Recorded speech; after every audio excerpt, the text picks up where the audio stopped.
حضور والا میں اس جملے سے آغاز کرنا چاہوں گا کہ آج ہم اس فاطمہ کا ذکر کر رہے ہیں جو بنت اسد بھی ہے اور ام اسد بھی ہے، اللہ اکبر، جن کے والد گرامی بھی اسد ہیں، اللہ اکبر، اور جن کے صاحبزادے بھی اسد اللہ ہیں۔ سبحان اللہ، سبحان اللہ۔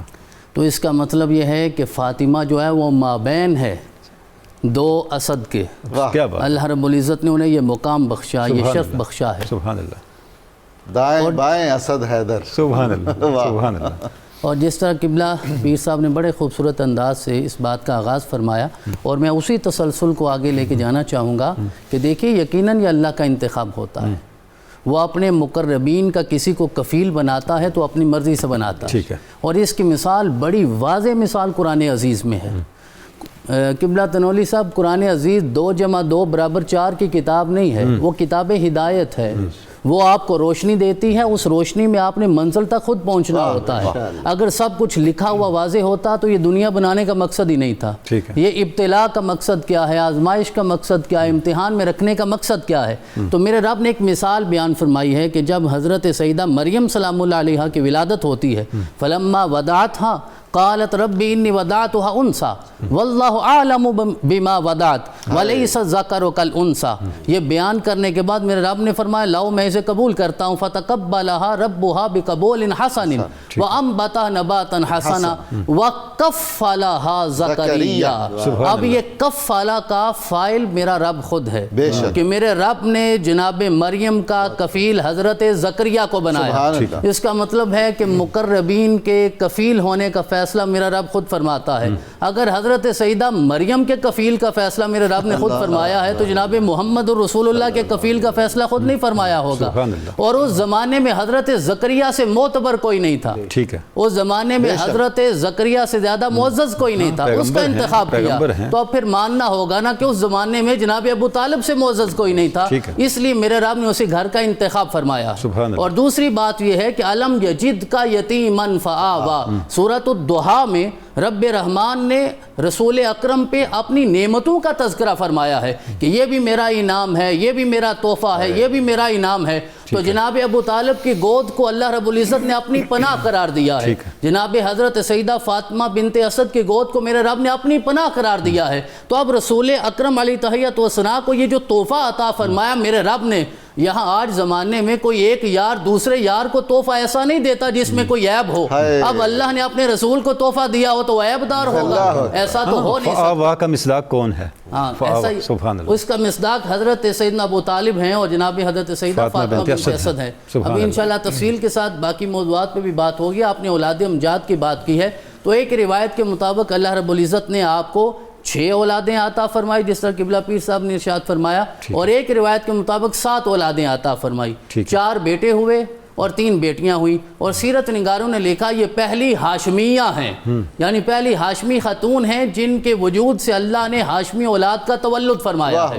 اللہ رب العزت نے یہ اعزاز بھی آپ کو بخشا۔ جناب سیدہ خدیجہ الکبریٰ سلام اللہ علیہا کے بعد آپ نے جس طرح فرمایا گیا اظہار اسلام فرمایا نا، وقت ہوتا ہے نا، دیکھیے اعلان نبوت میں اور اعلام نبوت میں فرق ہوتا ہے نا۔ اعلام پہ باقاعدہ کتابیں لکھی گئی ہیں، آج زمانے کو پتہ چل گیا ہے کہ رسول اکرم کی جب ولادت ہوتی ہے تو آپ کے کندھے پہ وہ بالوں کا گچھا تھا جسے مہر نبوت کہا جاتا ہے۔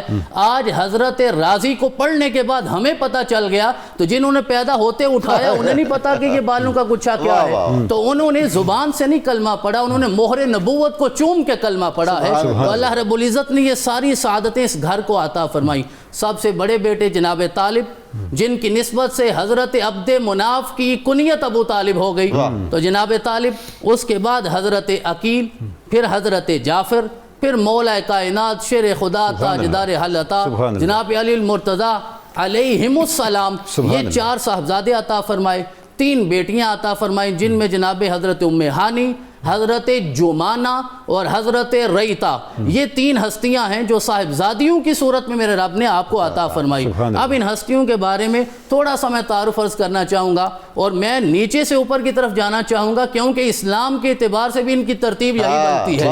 تولد جناب طالب کا پہلے ہوا، پھر جناب عقیل آئے، پھر جناب جعفر آئے، پھر مولا کائنات آئے، لیکن اسلام کا اعلان اور اظہار کرنے کے اعتبار سے مولا پہلے ہیں، پھر جناب جعفر ہیں، پھر عقیل عقیل ہیں، پھر جناب طالب ہیں، اور پھر وہ صاحبزادیاں ہیں جن کو میرے رب نے یہ انعام عطا فرمایا۔ حضور آپ نے اتنی خوبصورت بات کی ہے، ایک عظیم صوفی فارسی شاعر کہہ گئے مقصود ربائی است چہارم مصرع، کہ ربائی میں لب لباب آخری مصرع ہوتا آخری مصرے میں ہوتا ہے، چوتھے میں۔ ہے۔ سبحان اللہ، سبحان اللہ، اور چوتھے کی ولادت پھر کعبے میں ہوتی ہے، سبحان اور اللہ، جناب فاطمہ بنت اسد کا استقبال کعبہ کرتا ہے، اور وہاں آپ تشریف لے جاتی ہیں اور آپ کی ولادت ہوئی۔ اور مولا کائنات شیر خدا وہ ہیں کہ جب ولادت ہو جاتی ہے تو آپ نے اس وقت تک آنکھیں نہیں کھولی جب تک کعبے کا کعبہ سامنے نہیں لگا، ولادت کعبے میں ہوتی ہے۔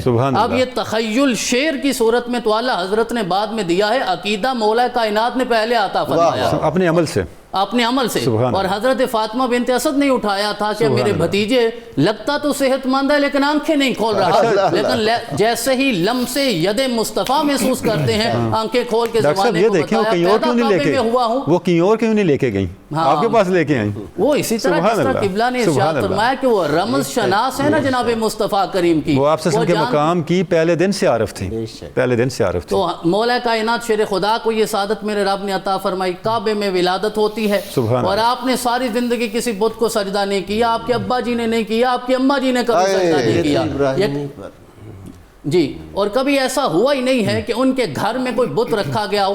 دعوت ذوالعشیرہ قبلہ تنولی صاحب کہاں ہوتی ہے؟